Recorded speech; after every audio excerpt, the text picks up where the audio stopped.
पार्वती के भ्रमण का समय भगवान शंकर पार्वती घूमने को निकले।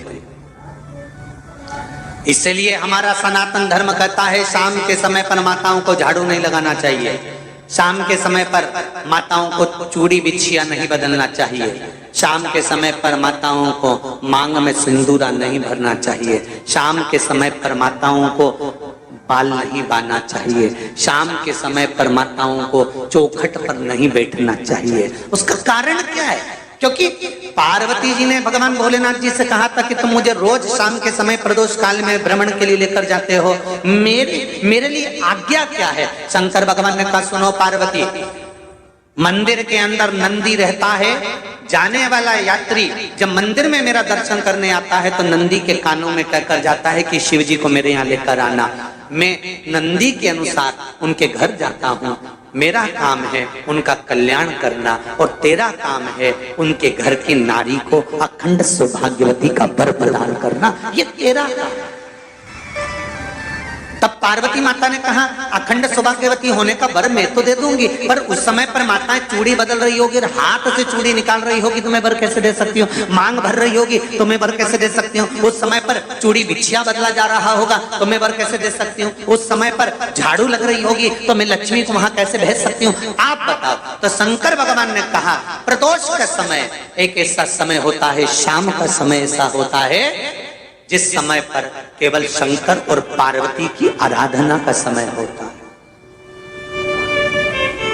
हम तो कई लोगों से कहते हैं अगर आपके यहाँ संपदा नहीं आ रही है, बहुत मेहनत कर रहे हो, फल नहीं मिल रहा, कहीं नौकरी, कहीं सर्विस या कहीं व्यापार या व्यवसाय में कहीं तकलीफ आ रही है, हम सबसे कहते हैं शाम का समय पकड़ लो, शंकर जी के मंदिर में दिया लगाना प्रारंभ कर दो। शिव मंदिर में अगर दिया नहीं लगा रहे हो तो बेलपत्री के पेड़ के नीचे दिया लगा। बेलपत्री और शंकर जी के मंदिर में दिया नहीं लगा रहा तो शंकर जी के मंदिर के बाहर चौखट पर दिया लगा। इतना भी नहीं कर सकते तो अपने घर के बाहर अपने द्वार पर दिया लगा दो, पर शंकर जी के नाम का श्री शिवाय नमस्तुभ्यम बोलकर शंकर भगवान को याद कर कर अपनी कामना कर कर बाबा का स्मरण कर कर पंचाक्षर मंत्र नमः शिवाय, षडाक्षर मंत्र ओम नमः शिवाय, द्वादशाक्षर मंत्र ओम नमो भगवते वासुदेवाय, जो मंत्र तुमको याद है उसका स्मरण कर कर लक्ष्मी हो चाहे नारायण हो चाहे राम हो चाहे कृष्ण हो स्मरण कर कर शाम के समय बाहर दिया लगा दो, दरवाजे के पास लगा दो। वो सुनेगा जरूर, आएगा तो उसका वेलकम जरूर होगा और वो कुछ देकर जरूर जाएगा। नियम तो बनाओ, उसकी चौखट पर जाकर कहना प्रारंभ।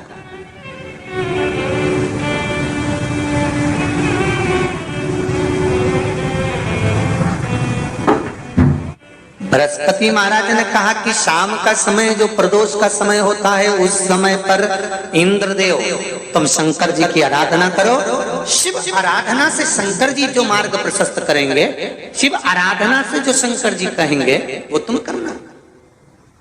ठीक है, आराधना करी बाबा भोलेनाथ जी।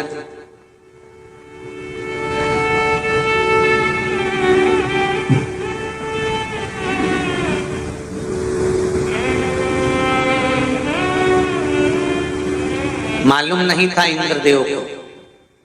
बृहस्पति महाराज ने प्रदोष की महत्वता समझाई तो प्रदोष का समय जानकर शंकर जी पर 7 बेलपत्र प्रदोष के दिन इंद्र ने समर्पित कर दी बिना सोचे।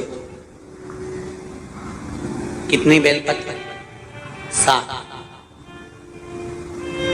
प्रदोष का व्रत करो चाहे ना करो, मंदिर में चढ़ी हुई बेलपत्र को उठा लो,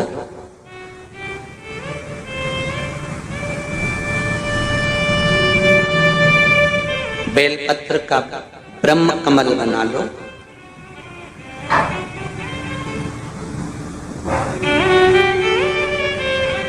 ब्रह्म कमल का मतलब होता है डंडी बीच में रहे, आसपास पत्तियां रहे। 7 पत्ती का ब्रह्म कमल बनाकर, जैसे ये पत्तियां हैं एक जैसी रखी हुई हैं तो इसको फैला लिया, 7 पत्ती को आपस में फैलाकर ब्रह्म कमल बना लिया। प्रदोष का व्रत करें ना करें।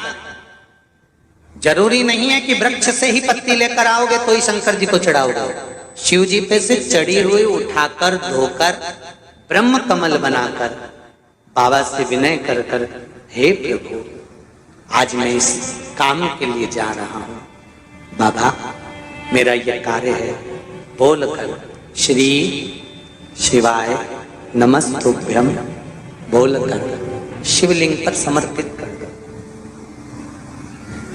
दिन भर के प्रदोष व्रत का फल बाबा एक बेलपत्री समर्पित करने पर ही प्रदान कर देता है। शिव प्रदोष व्रत कर रहे हो उससे बढ़कर कोई प्रसन्नता नहीं, पर नहीं कर रहे तो प्रदोष के दिन या 12 महीने